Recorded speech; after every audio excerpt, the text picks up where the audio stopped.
think you're asking the wrong question. The right question is where did the data? I want to ask Kayleigh. So please don't tell me I'm asking a and I answered your question once, but if you ask it twice, it doesn't make it any better of a question. Kayleigh, we're about to cross the 100,000 dead American milestone. What does the White House view as having, by Election Day, what does the White House view as the number of dead Americans where you can say that we successfully defeated this pandemic? Is there a number? Yeah, every loss of life counts. We say 100,000, but like the president says, one death is something to be mourned. These 100,000 individuals have a face. The president takes this very seriously. It's why he lowered the flag to half-staff for 3 days to remember these men and women.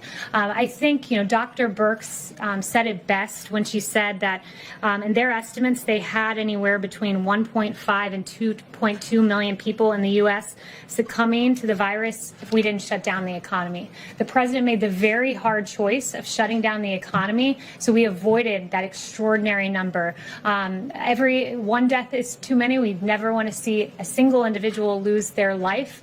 But that being said, to be under significantly that high mark shows that the president did everything in his power and helped to make this number as low as humanly possible. When voters go to the polls in November and they want to judge the president on his response to this pandemic, what is the number of dead Americans that they should tolerate and where they can argue that, yes, he successfully defeated the pandemic? I think, you're asking the wrong question. The right question is where did the data? I want to ask Kayleigh. So please don't tell me I'm asking a wrong question. And I answered your question once, but if you ask it twice, it doesn't make it any better of a question. So I'll respond in kind. I've given you one answer. I'll continue to extrapolate upon that he always listened to the science. The president, when Dr. Fauci and Dr. Birx said you need to shut down the economy, that was hard for the president. In a typical year, 120,000 people die of suicide and drug overdose. It's in a typical year. And doctors have said when you shut down an economy for an extended period of time, that number gets greater.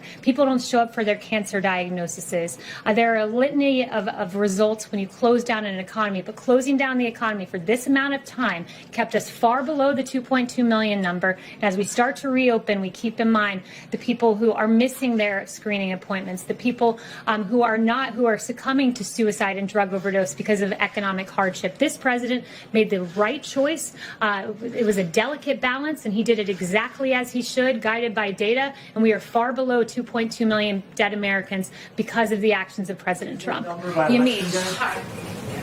I'm going to read something really quickly. Timothy Claw-Sotis wrote, quote, "Conspiracy theorists, including most recently the President of the United States, continue to spread their vile and misinformation on the platform, disparaging the memory of my wife.